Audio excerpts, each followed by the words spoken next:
Mazvita nekuimba kwakanaka. Regai nditange nekuti pamusoro imufundisi namai, pamusoro Reverend Banda namai pakati pedu, pamusoro Magosa, pamusoro Church Tsvene yaMwari.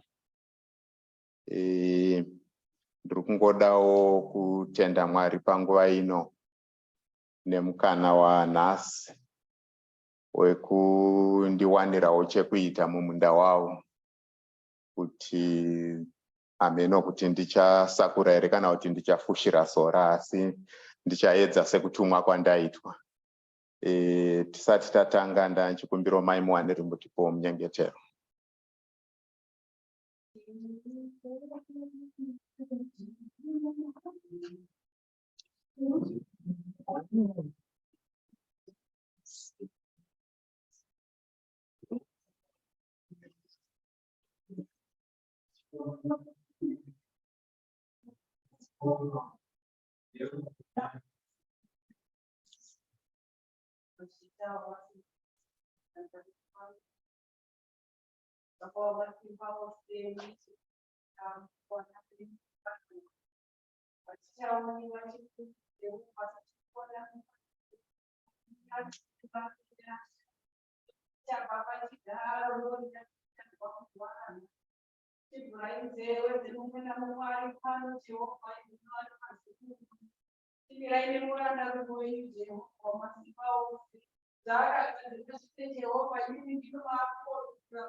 Mazvita enyu.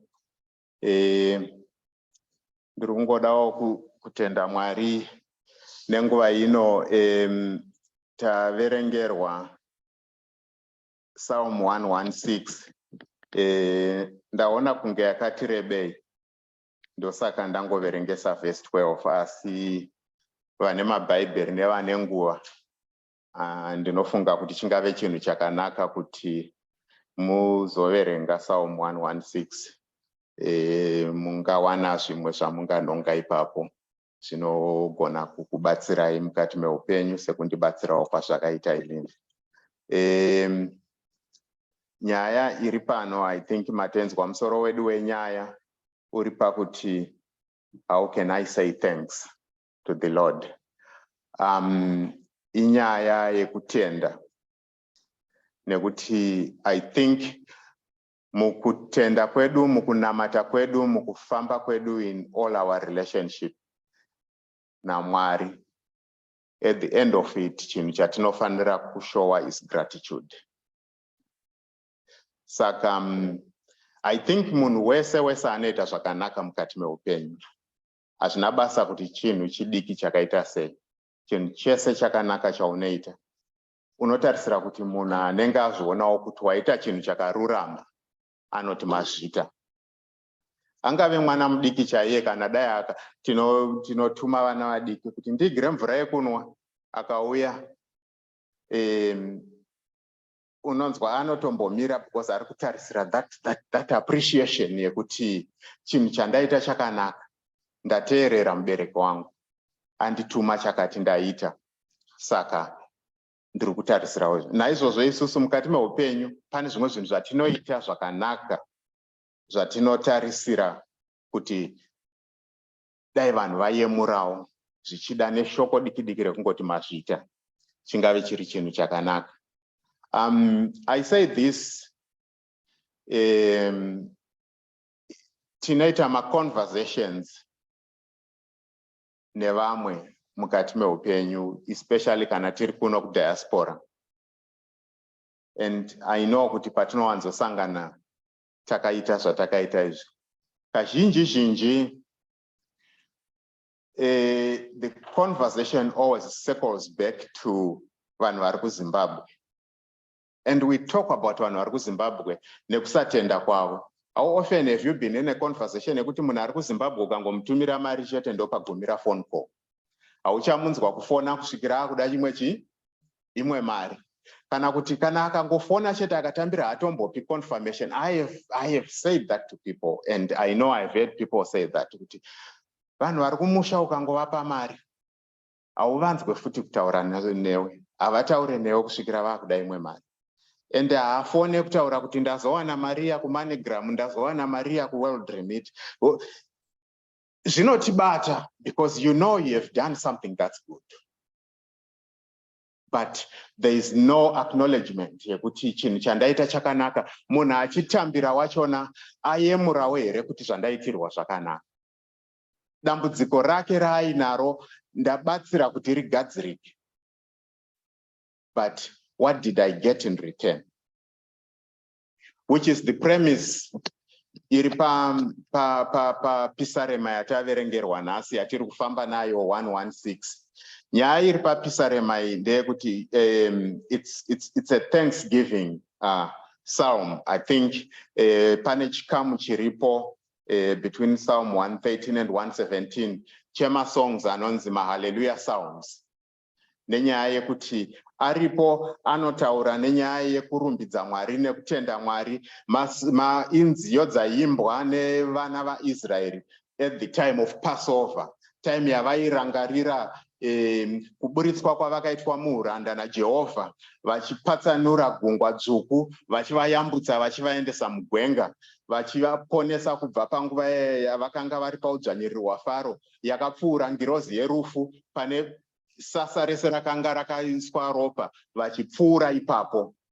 They were remembering all of that, their history, where they were coming from, where they came from, kusvika ndo yakanga iri purpose yePassover. And ndo nguva yavaitsvaga dzimbo dzekurumbidza nekutenda Mwari dzakafanana nerumbo rurapo.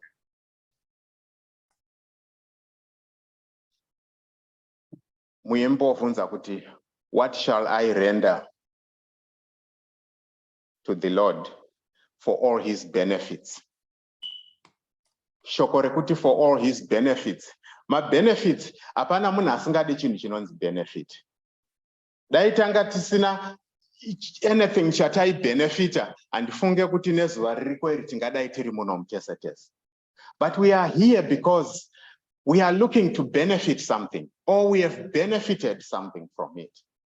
Vanhu tese mukati meupenyu chinhu chese chatinoita, ndataura nyaya yekutenda, even kana kungonzi mazvita, it's some sort of benefit. It makes you feel good.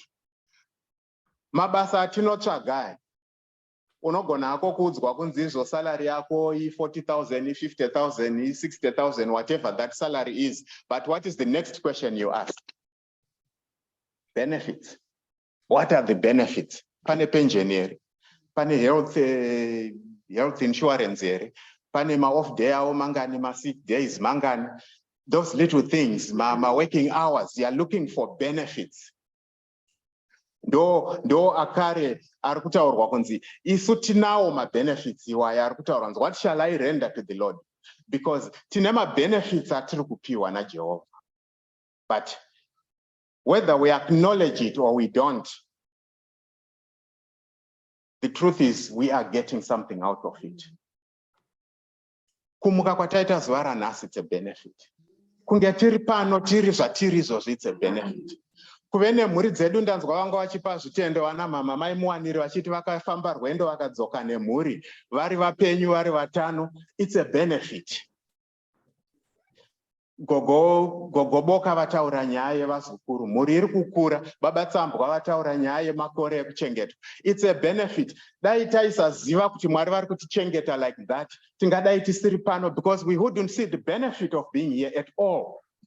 Tingadai tisingambofunge kuti kuchechi kwacho ndinoenderei. And in most cases, Mwari vatibatsire. Amen. Mwari vatibatsire nenyaya yekuti kazhinji patinovhunza mubvunzo kuti tinomboendereiko kuchechi kwachona ndonamatire. It's because we are choosing to ignore zvitsvene zvatakaitirwa naMwari. We are choosing to ignore. But mabenefits aripo. Munyori wePisarema otaura kuti I love the Lord because he has heard my voice and he has heard my supplications. Kutaura kuti Mwari Jehovha watinonamata minamato yedu yese yatiri kuita vari kuinzwa. Mwari Jehovha zvese zvatinochema mukati meupenyu hwedu vari kuzvinzwa. Mwari Jehovha zvese zvatinotaura tichikumbira kwavari vari kuzvinzwa. Asi isusu chete pakati pedu isusu ndisu dzimwe dzenguva tinotadza kufunga kuti saka chiko chandakaitirwa naMwari. Tinotanga kutaura kuti akomana makore sandauya muno muIsland ndichingoshanda hapana zvazviri kumbobatsira Mwari haasi kundinzwa, because we don't appreciate kwatakabva. Tikafunga vazhinji vedu ezvinezvi kuti the day we landed in Ireland patakanga tiri nepatave nhasi. Look at the gap. Look at the gap. Mwana wangu anga ine birthday the other day, Mswe Chishanu, and we were talking tichitaura about nyaya idzo dzekuti kwatakabva nepatave zvinezvi, and I was reminding him kuti time yaakauya muIsland, I think he was just turning 3 Munashe at that time, and ndichimuti Munashe unongotinetsako nekusadya sadza. But I remember, see, my father-in-law vaigara muFakosi. So vaiti Munashe akaenda ikoko, vaenda naye moza kuZFC, vari familiar nemuFakosi, somewhere beyond Marimba kune ZFC. Kune kwainzi kuFaison. Kufaison kwaitambwa zvigure. So vaifamba vachienda along that road wherever they were going, sekuru nemuzukuru, but vaimira vaona zvigure zvichita sei zvichitamba, and he used to enjoy that. Saka I remember vividly the day raakauya paairport tamugamuchira, takwira mubhazi, muDublin bus, for whatever reason ari mubhazi. Mwana akatanga kutamba achiteedzera zvigure, achitamba zvigure, achiimitedha zvigure tiri mubhazi, and everyone was looking, vachishaya chii chiri kuitika. So I was just reminding him kuti iwo unongotinetsa nenyaya yekuti hausi kuda kudya sadza, hausi kuda kudya sadza, wakauya muno muDublin uchitamba zvigure iwo. Look, you know, so we look at this distance. Sometimes we forget, but this is a prayer answering God. Pandakabva kuZimbabwe, I had no idea kuti mwana wangu ndinomuona after how long. I had no idea kuti ndichamuona here kana kuti zvichafamba sei. I had no idea. But Mwari vakangodairawo muteuro iyoyo.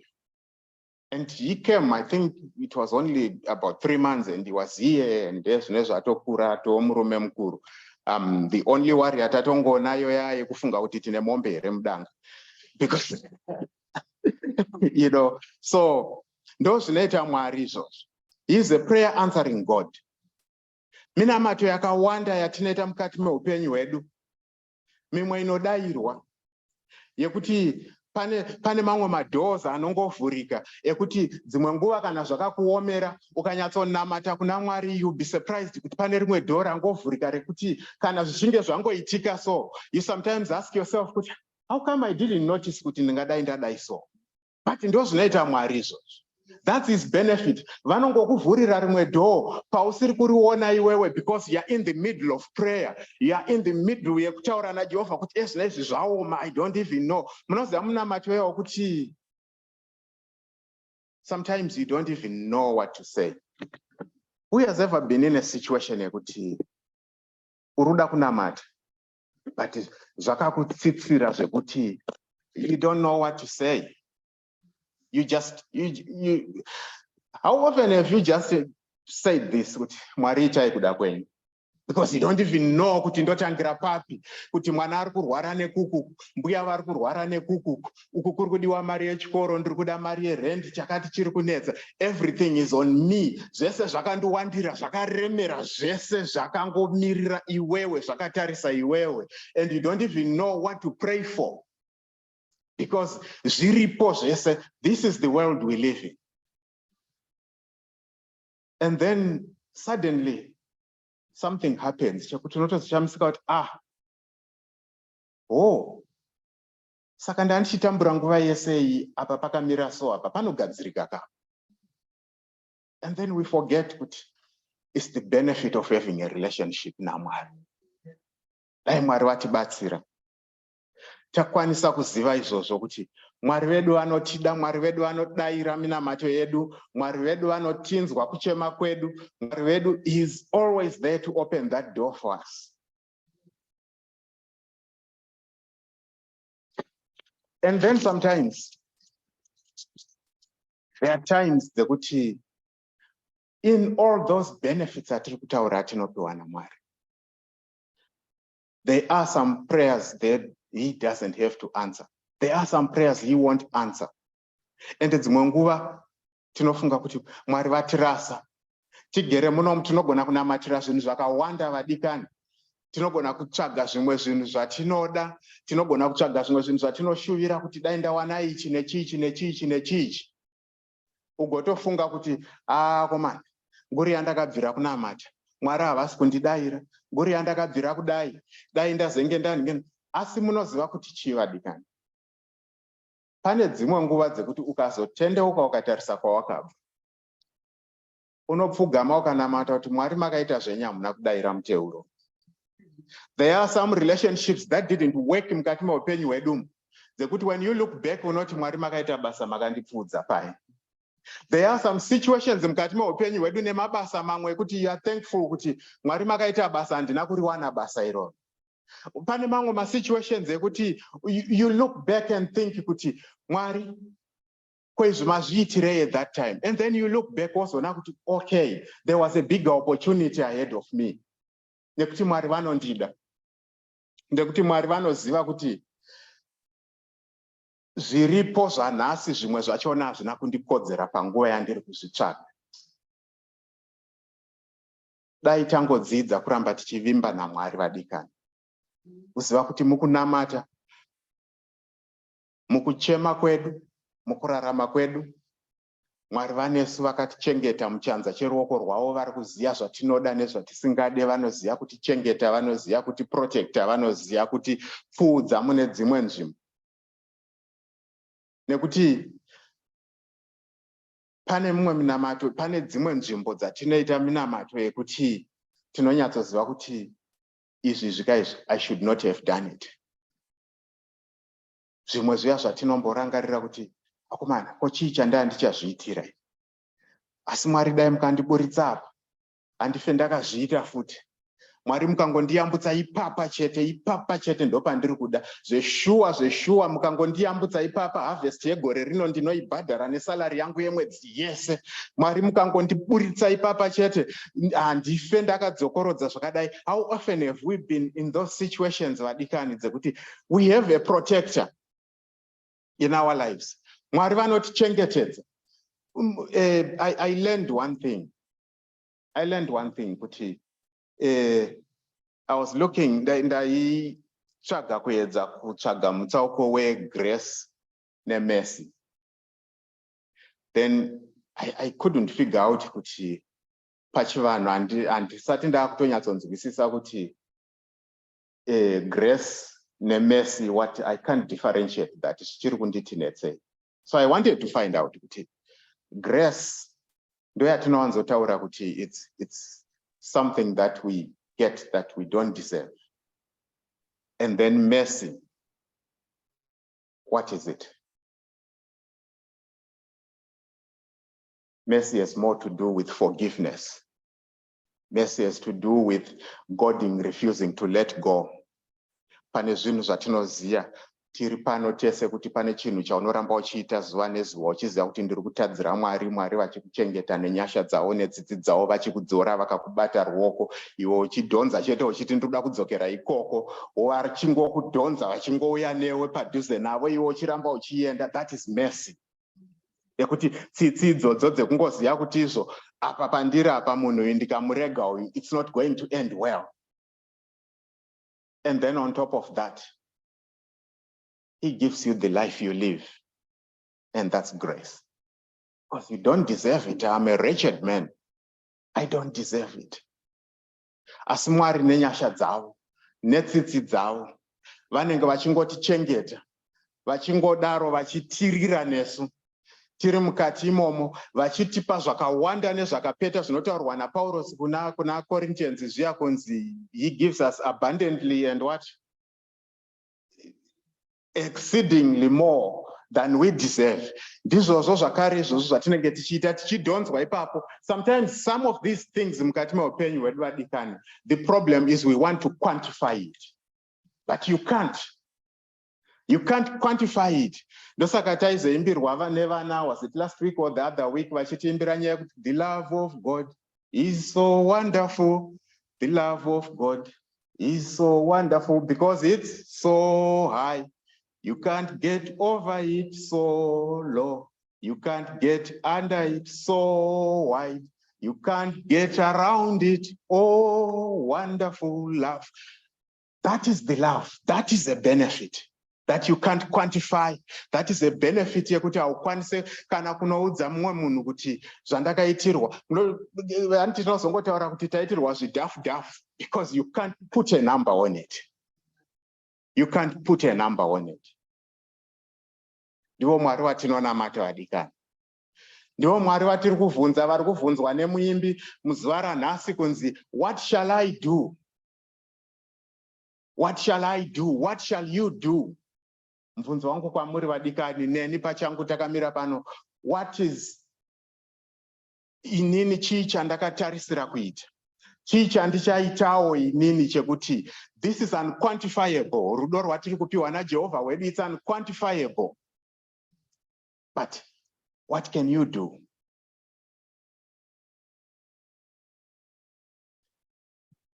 What can you do?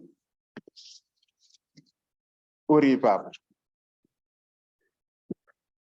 Nekuti zvakawanda mukati meupenyu hwedu zvatinoita tichienda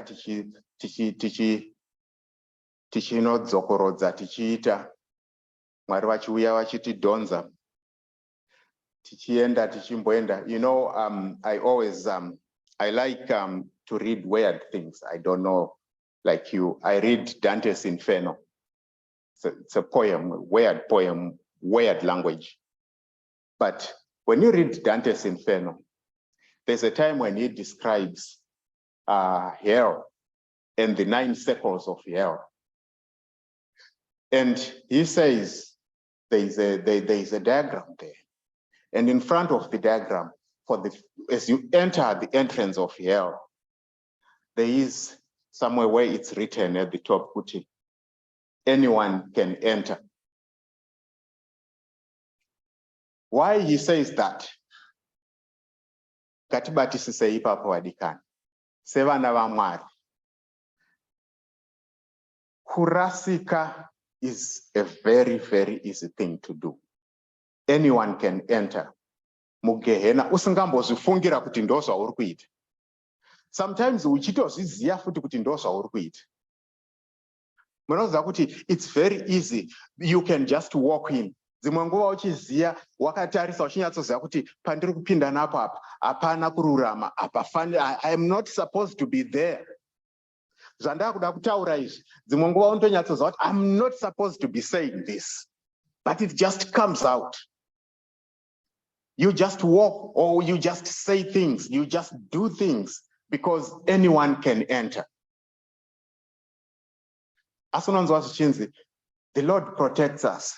When you cry out from Sheol, the same as Gehenna, the same as hell. And that God,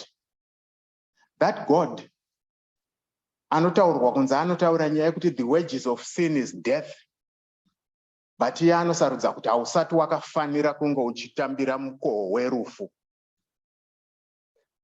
because I love you so much. What can you render to him? What can you render to him?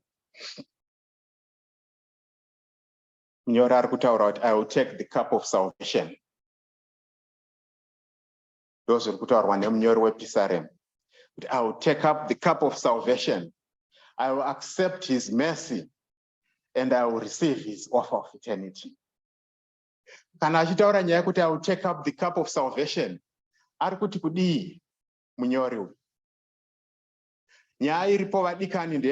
We know what salvation is. Salvation it's something, one of the graces we get, one of the benefits we get, one of the reasons why we are here is because of salvation. Salvation. Salvation. The question is, what do you do with that salvation? How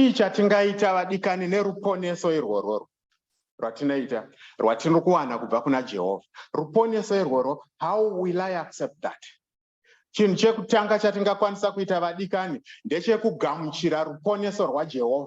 how do we do this? We accept Jesus Christ as our Lord. We accept kuti takaponeswa neropa raJehovha. Saka tinofanira kuzvininipisa pamberi pake, tonamata pamberi pake, totenda tiri pamberi pake kuti Jehovha makaita basa, makatiponesa, makaburuka kudenga.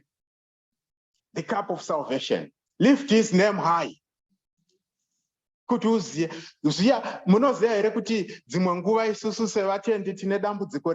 think anchaza kuti ndimfundisano wakataura nyaya tinowanda kazhinji nechitendero chedu kuti kana tasvika pane dzimwe nzvimbo dzatisingade kuzikanwa kuti tiri ana baba vemabhanire dzekuti tinotanga kuhwanda tichaisa nepasaidi dzimwe nguva kuti atitombodi kuti vanhu vazive kuti ndinouya kuUnited Methodist Church. That's not taking up the cup of salvation.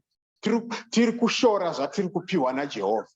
Pane dzimwe nguva dzekuti kana tichinge tasvika panzvimbo, let's lift high that cup of salvation. Vanotiona vanotyawo. Munoziva here kuti pane imwe nzvimbo yekuti ukasvikawo kana vanhu vakakuziva kuti ndibaba Jeyacheya, ndibaba Mutamira, kana nekutaura kunochinja. Panzvimbo kunofanira kuchinja kuti zvapaina baba pane mamwe. Look, these days tine social media.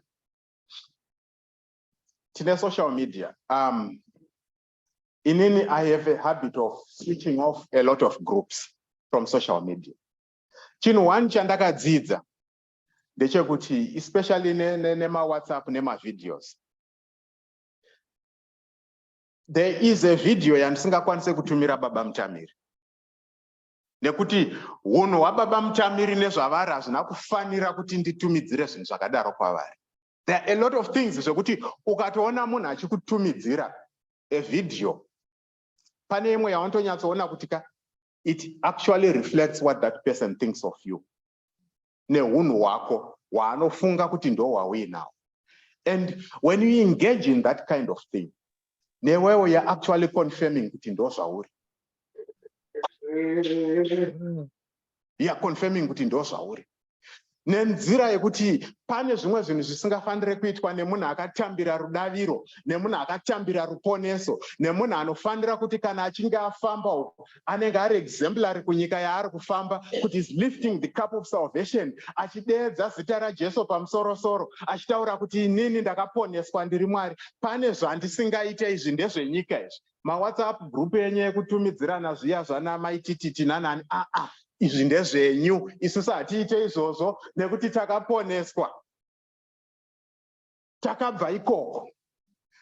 Minamato yedu yakadairwa, takachengetedzwa, tikadairwa, tikachengeterwa mhuri, tikasvika makore atasvika, tikachengetwa tiri muno munyika yevatorwa, tikasvika patasvika. Nekuda kwerudo rwaMwari tikapiwa mabenefits iwayo. Vazhinji vedu izvozvi mabenefits iwayo, we can lose them because of a simple attraction. A simple attraction. Iripo yambotaurwa pavhesani. Sorry, ndina magogoros, I can't see. But pane verse yambotaurwa pana. Yataura nyaya, okay. Verse 6 yataura, the Lord preserves the simple. Pandandi chitraga kuti ndichataura kuti chinasi.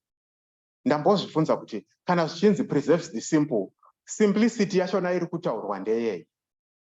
And I was looking at it, I couldn't find, but pane mumwe munyori ataura kuti simplicity iri kutaurwa, it's stupidity.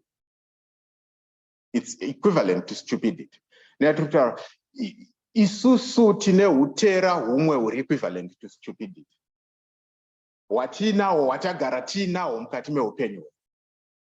Asi Mwari vari kutichengeta kubva kwauri. Zvavari kutichengeta Mwari kubva kwauri hutera ihwohwo. How shall we render? Let's accept that cup of salvation. Let's lift it high, that cup of salvation. Tizive kuti chakaponeswa. Munoziva here kuti it's an offense kusagamuchira chinhu chakanaka chaunenge waitirwa. Let me put it this way. Ndikaenda kumba kwamama mai Muwanire. Ndikasvikako.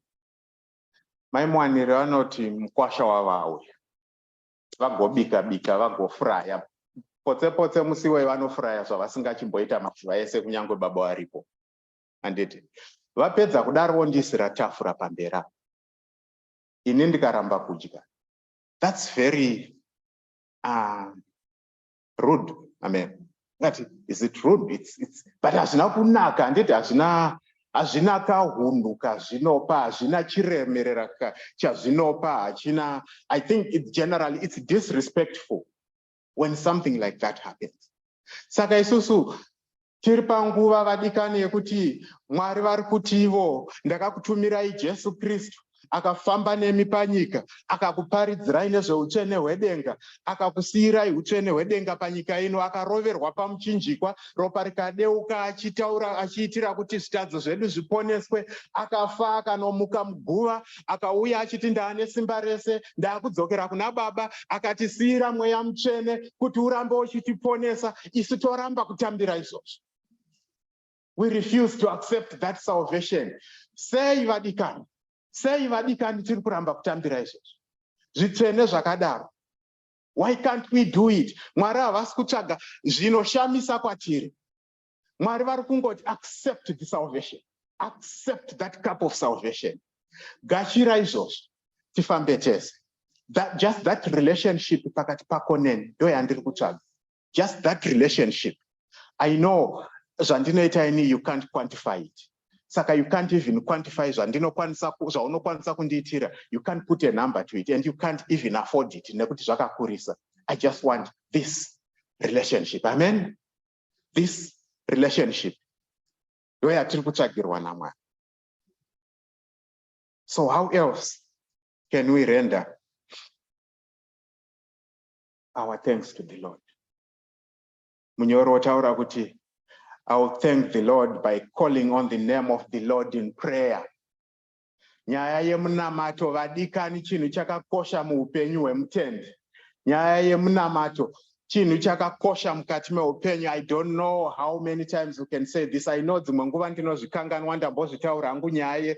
Munoziva pane nguva yatinotaura minamato yekuti tiri kukumbira kubatsirwa tiri panguva yakaoma tine nguva yeurwere. Asi iripo nguva yekuti unofanira kuenda uchingonotenda Mwari kuti ndiri pano ndauya kuzokutendai. But I want this relationship yekutaura nemi Mwari mazuva ese. That's all I can do for you. Nekuti mukati meupenyu hwedu chinhu chinotita kuti tiratidze kuti we are faithful munamato. Tikawana chatinetsa, we go back and pray. Chimwe chatinetsa, we go back and pray. Nekuti Mwari vanenge vachiunza. Chatinetsa, we go back and pray. Asikana patinakira futi, let's go back and pray. Zvatinakira, let's go back and pray. We get that benefit, let's go back and pray. Mwana anga achirwara akapona, let's go back and pray. Adzimai anga achirwara akapona, let's go back and pray. Mwana graduate, let's go back and pray. Chese chawaitirwa chaunoona chaunoti uyu ndiMwari uyu. Go back and pray. Go back and pray. Ratidza kutenda kwako kuna Mwari. Ziva kuti hapana chimwe chinhu chaunokwanisa kuita mukati meupenyu hwako chisina kutungamidza Mwari pamberi. Unogona kuita mari, but pane nguva dzekuti mari haisolve maproblems. Unogona kuita shamwari, but pane mamwe maproblems asingade shamwari mukati meupenyu.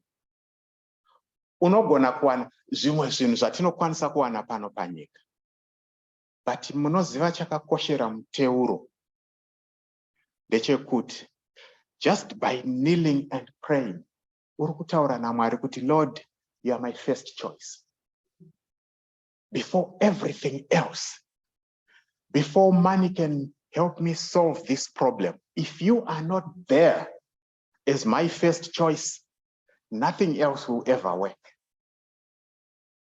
Tingorangarira nyaya yekuti Mwari ndimi vekutanga mukati meupenyu hwangu. Just that realization yekuti Jehovah ndiri kuda imimi kuti munge muripo.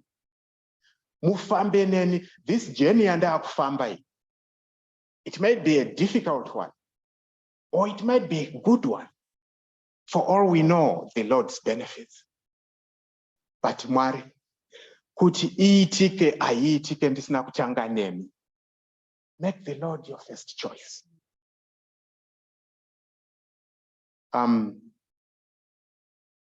Munoza kuti kumabasa uko kana tichiita zvinhu paine maybe for some you are in construction, you know this probably.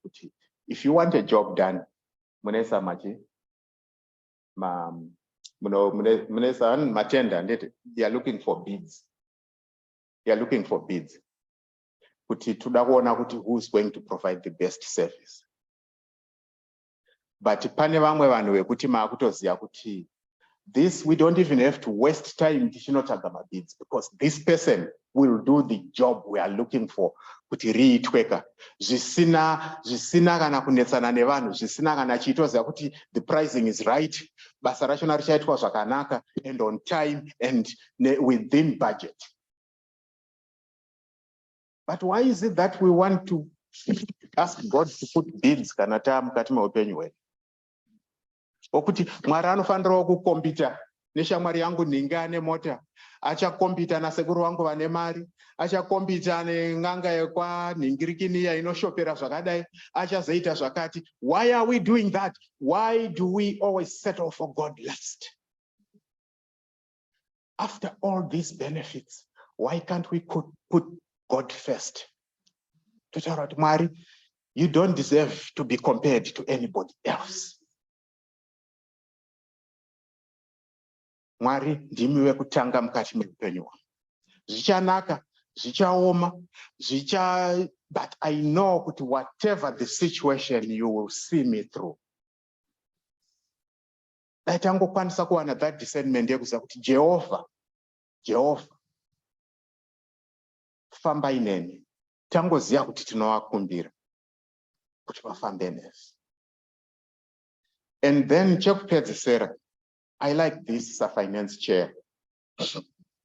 Nekuti zviri kunzi nemunyori, I will render my thanks to the God by paying my vows. Oh, I love that. Munguva yeharvest vadikani, takauya muno tikapfekedzwa mabhachi tikabvunzwa kuti uchariritira chechi yako here, tikati hongu ndinoda. Vakapfeka vana mai vakabvunzwa vakati hongu ndinoda. But are we doing it? Ya nguva yekuratidza Jehovah kuti this is how I can render my thanks.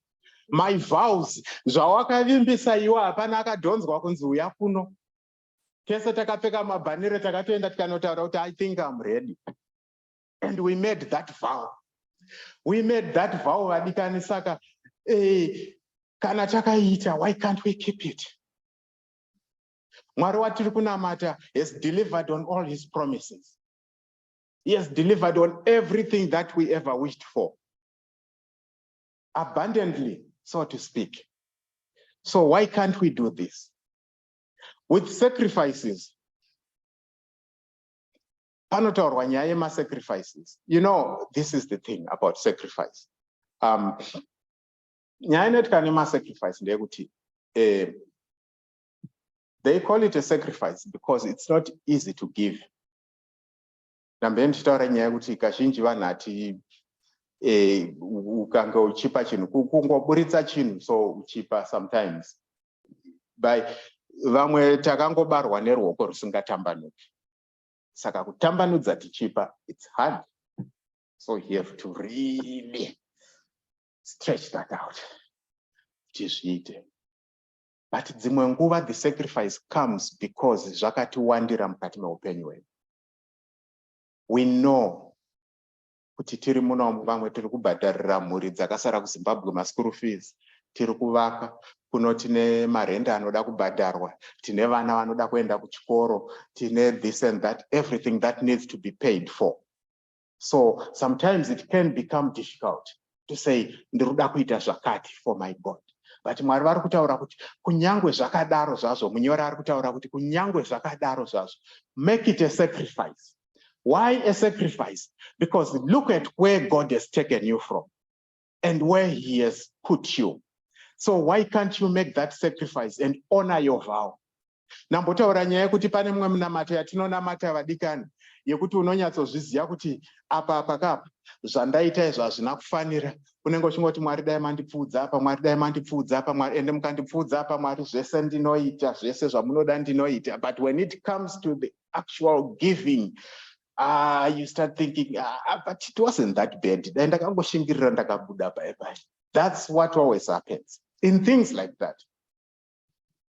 We always joke about nyaya kuti wambona kuti ukapa munhu mari chiri chikwerete. Ukamubvunza kuti mari yangu anoti ndichakupa. So mubvunza kuti mari yangu anoti ndichakupa.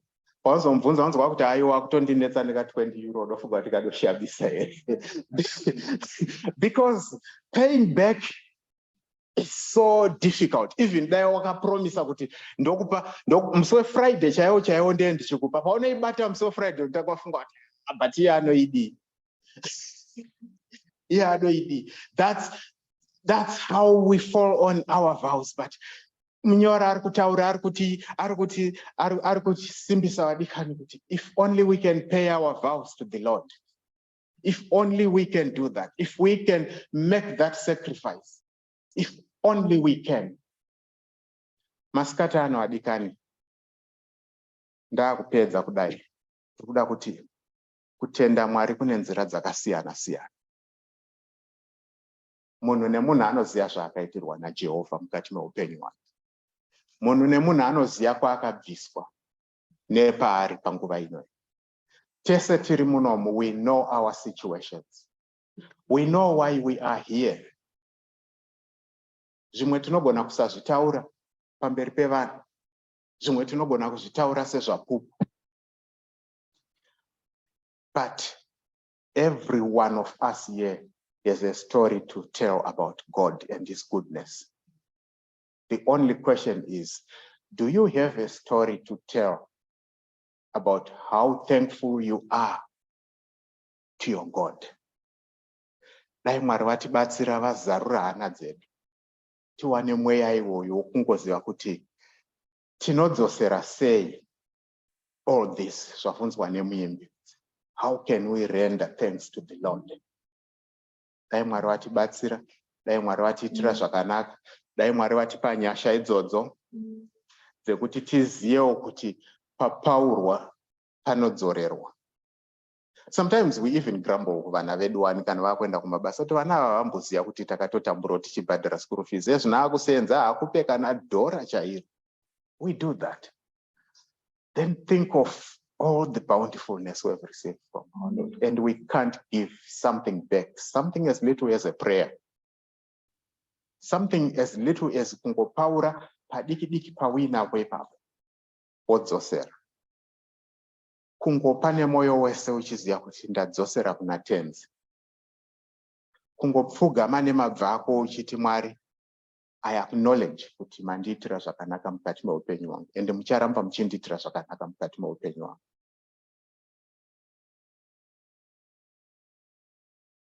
Dai tawanirwa nyasha idzodzo dzekurangarira murangariro iwoyo wekuramba tichizvibvunza every time, what shall I render to the Lord? Muzita raBaba nereMwanakomana neremweya mutsvene.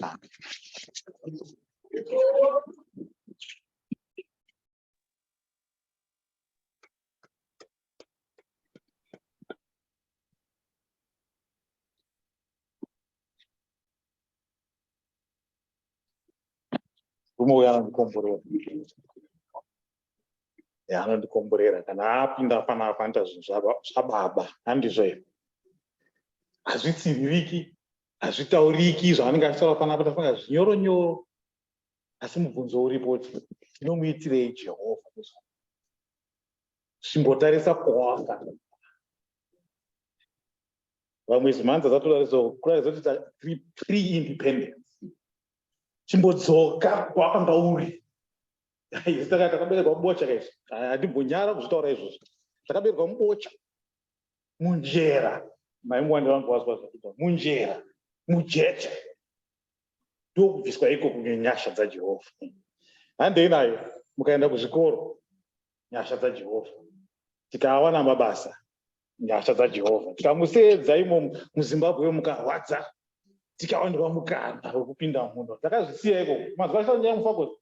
Atakagara kwese kona haifiriti nekupi nyasha dzikauya dzikatiteera. Izvi zvimwe dzimba dziri kuborodhera nezvo mototambura nerendi, kutotamburwa nemunhu kuti akubhadhare rendi yako uri muno. Nyasha dzaJehovha zvadzinoita nyasha dzaJehovha kutotambura. Hanzi maenda maimwani ndinotenda kuti Jehovha adi akatifambisa zvakanaka. Wakutopindawo munhu zvako uchingopinda autobvunza kuti vhiza riri kuti unokusore pasipoti uchingodarika munhu. Ndozvadzinoita nyasha dzaJehovha. Zvibvunze wega pauri ipapo, ndakabviswa kupi? Handisi kuedza kutsimira, ndiri kuti ngatizvibvunze tega, tomuitirei nyasha dzake Jehovha. Ndatienda maimwani ndobva ndakushandisa esero. Muzandasekerera so vachipindapo akabata maruva ekuisa pambera. Munomboita muchirakidzawo zvimwe zvakanaka. Kungotenda chete Jehovha, kungoti imba yenyu Jehovha ndaunzawo maruva. It looks small, but kutenda ndizvo zvadzinoita nyasha. Ngatidzoke paya petakabviswa nepetari. Chifungo tokomana taizozviitawo here kuti vana maita tagarawo muisland. Hapana ndobva kutaura zvakwa nemabasa kwese kwatinoendeswa kwese nekupi hakuna kwatisaregedze kuenda. Ngatimutende Jehovha nezvaanotiitira. We have a lot to thank him. Vataura nevana vari mabasa handizvo vane utano. Kana kusambobvunza izvo material things, isusu kuuyawo panapa handinogoseka nababa anditi taigosekwa tindazanoridza magosho havariti hoshanda makii handizvo. Dzakati ndandanda panze mota. Nyasha dzaJehovha. Kana mubhazi changu tubhadharaiwo wamarutambura nekubhadhara mari yacho yebhasi. Tinazvo zvekutenda. Baba tikukumbira kuti tungamira pa2025 tichinyatsonzwa mazwi adzo. Tichingobva ipapo tobva tazvipindirawo corporate prayer. Ndozokumbirawo mai mbuya boka ndimutivharirawo nekutitenderawo mari dzanga iri pamberi pedu. Baba tisimudzirewo hymn 25. Tichitenda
We realized my waiting man.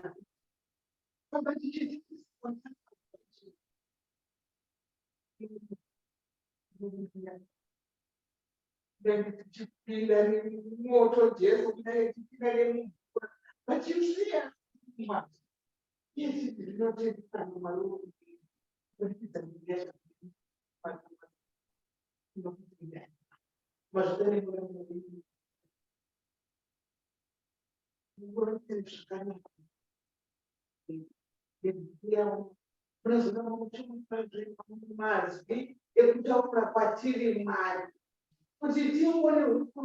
What shall we render to you, man?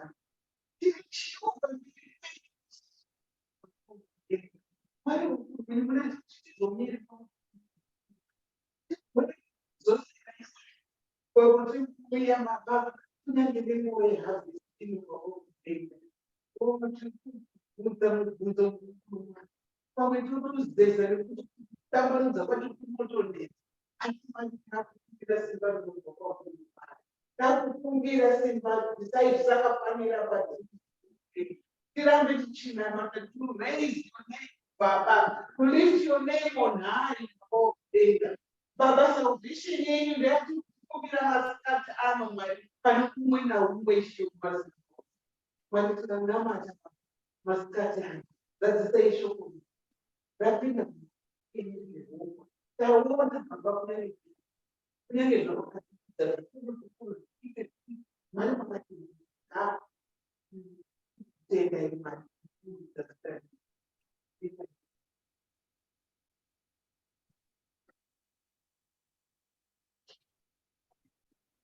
Mazita, muyaboka nemunamato. Panguva ino ngatisvike pakupa tendo zedu Sunday collection yedu pamwe chete nemapledge edu, matithe edu nezvi zvatinenge tichidzorera kuna Jehovha. Zvita ngatiimbirawo iri rumbo tinge tichitenderedza iro.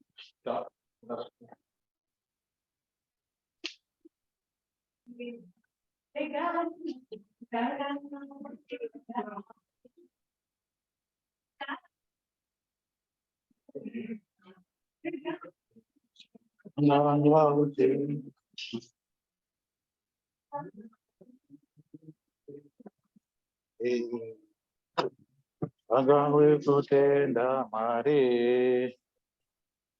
Mama Sombo Rambo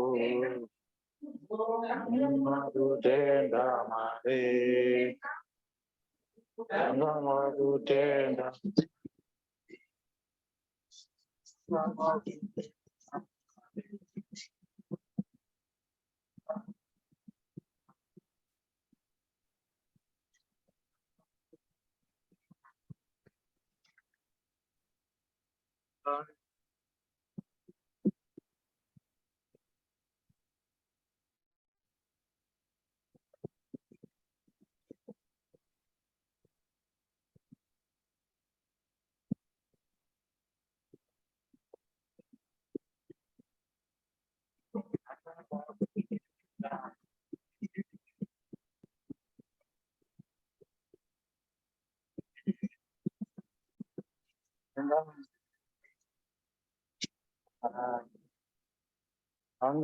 kutenda Mari mazvita tazofunda Reverend Vanda kuti vatinamatire munamato wekupedzisira vanobva vatinamatira nezvipo zvanhasi. Pane here zvimwe zviziso zvazosvika handizivi? Gosa mungangodaro muri paline kana muripo kana muine zviziso mungotitaurirawo. If not, regai ndine zviri zvitatu zviri panapa. Chekutanga, last week was SPPR week. Tapiwa final figure redu collection yedu last week yakazosvika iyo pa 640 euro ndiyo mari yatakasimudza seSPPR. ROI chimbozviroverai maoko kana muri kuita basa rakanaka zviroverereiwo mai maoko. Ndanga tikazotenda zvakare ndatinge ndataura zvakare ndaona mai muwanire. Thank you very much for the flowers. It's nice to have pachechi pakashongedzwa zvakanaka. Mazvita tinonzwazve kuti mai mukwenje vakambenge vakafamba vakadzoka vapano vane zvinhu vanga vachitendawo nekufamba zvakanaka uye vachitenda minamato nenguva yavanga vari kunze kwenyika. Mazvita musandiri pane here zvimwe zviziso zviri kubva kwasandiri? Kutenda chete leader, kutenda maridzo mazvita tese tanzwa tonoita, nekutenda mufundisi Banda namai watiremekedza, vacharamba vachitiremekedza. Tichawapa platform as we go along. Thank you, Lelida. Mazvita musandiri isusu kunotapedza musandiri taakusimudza kwamuri mochizokwidzawo kwamuri ikoko. Mazvita Church tasangana tanzwa shoko, ngatirambe tiri pamunamato semaridzo.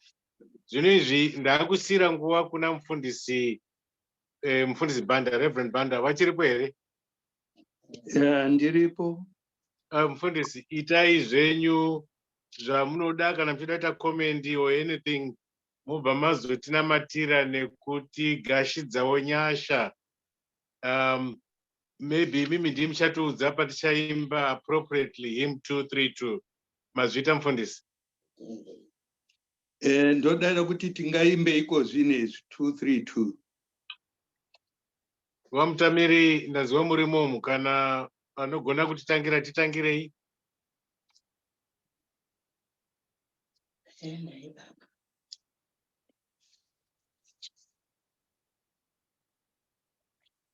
Ndingatanga kuimba inini. Zvakanakai Mazvita. Tendanye Baba wekudenga, ukowi wako zepero zepese. Tendanye imwe mwakasekwa.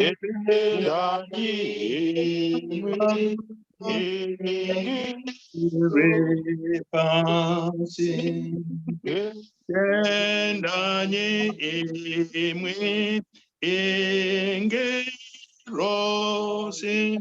zingerekona wedo. Tendanye Baba moro ana nekona mwe yawo motsene. Amen.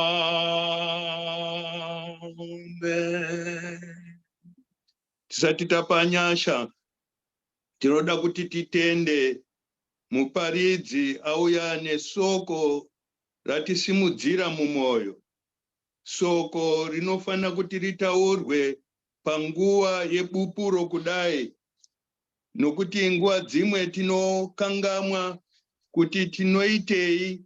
Zvinhu zvese zvinoitika tinofunga kuti zvinondoitika zvega. Kana kumuka chaiko hatimuke tegaba, tinotomutswa natenzi. Mweya watinofema kupiwa freely natenzi.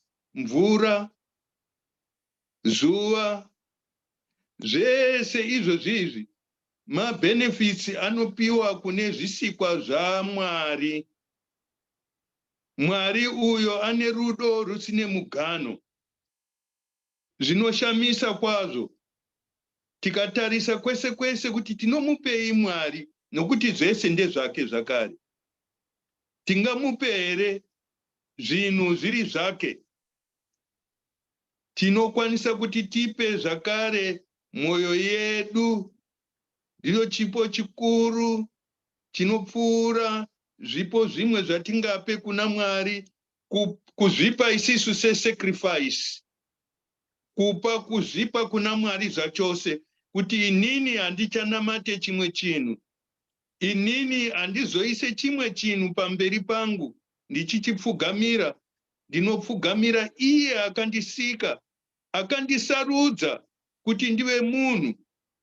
Nokuti dai akanga achida akandiita dombo kana muti, asi akasarudza kuti ndive munhu, ndive muchengeti vezvisikwa zvake. Ndatosimudzirwa kare. Kusimudzirwa ikoko kuti ndiri munhu kuri pamusoro-soro kwazvo. Akandipa pfungwa dzokuziva kuti kuna musiki anofana kunamatwa. Zvese izvozvo mabenefits atinopiwa. Kunamata kune mabenefits zvakare, nokuti ndinopiwawo kuzorora kwakanaka, kuzorora kunobva kuna Mwari, pamusana pokudayira kuna iye. Ndane peace of mind yandinopiwa naMwari, yandisingapiwe nemumwe munhu zvakare peace of mind yakadaro. Saka ndichimunamata, ndichimutenda nguva dzese. Saka tinofana kuti tizvifunge nguva dzese with what shall I return to the Lord for his goodness. Ndingadzorere zvipi zvandingape kuna Mwari. Izvozvo zvandiyeuchidza rwiyo rweReformed Church runotiro ndoshongana sena Jesu ndichazo muvigire zvandisina umwe oga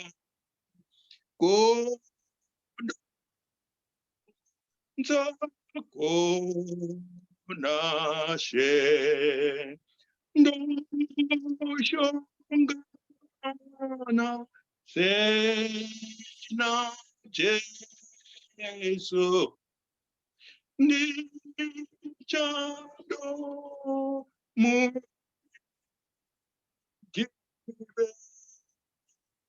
zvandisina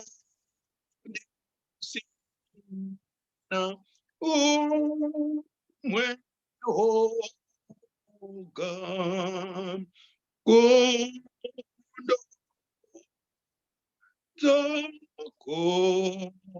konashe.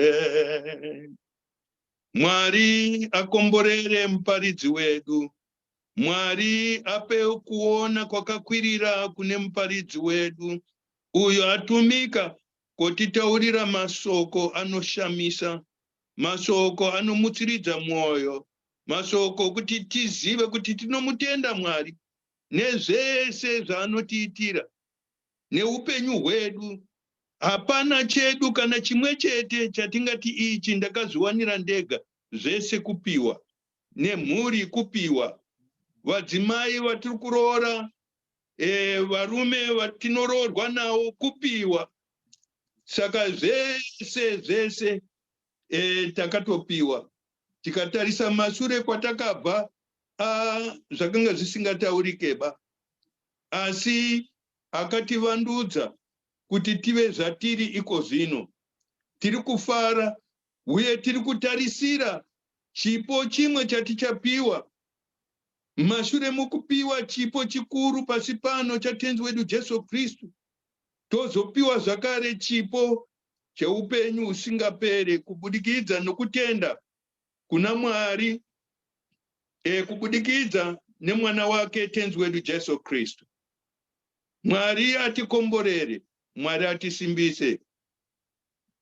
Ngatinamate. Mwari mirai nesu. Mwari tisimbisei. Tiri vanhu venyu, tiri zvisikwa zvenyu. Apo tinorasika tidzorei, nokuti kuuya kwedu kuchechi kutaura kuti tavanhu venyu zvachose. Takaberekwa nekwemweya. Hatina kugumira nokuberekwa kwenyama nana mai vedu, asi takazoenderera mberi tikaberekwa nekwemweya. Huri urongwa hwenyu, husiri urongwa hwemunhu, husiri urongwa hwamai kana baba, asi nokutisarudza kwamakaita tikabvuma kutambira Jesu Kristu samuponesi wedu. Takaberekwa patsva nekwemweya, takunzi vadyi venhaka pamwe chete natenzi wedu Jesu Kristu.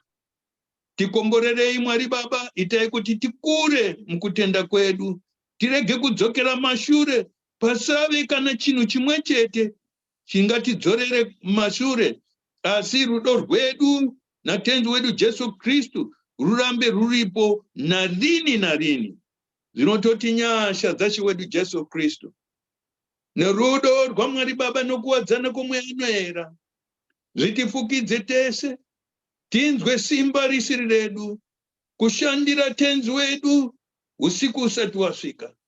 Tinzwe simba risiri redu, kuenda koparidzira vamwe, kuti vaone nzira iyi yeruponeso, kubvira nhasi, dzamara tisangane muupenyu unogara narini narini. Amen. Amen. Amen. Amen. Mazvita mfundisi. Thank you very much. Mazvita. Aiwa. Namai, thank you. Mazvita. Aiwa, tatenda. Ndakomborerwa iyo. Ndakomborerwa iyo. Ndakomborerwa iyo. Demuzita ra Jesu. Roy, thank you. Amen. Amen. Amen.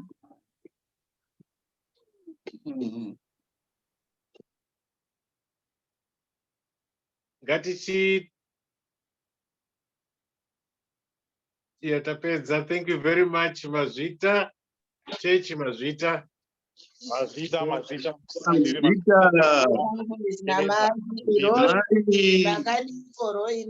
Mandazi. Makadi, Fundis Banda Namai, Makadi. Thank you very much, Mazvita. Link in yo Mungu andidzo. Zvakanaka every Sunday. Happy birthday. Happy birthday, Baba. Mazvita, uyai kumakeke. Aiwa, mamwe makeke munoita kutumira neposta anosvika. Zvakanaka, God bless you. Thank you. Okay. Thank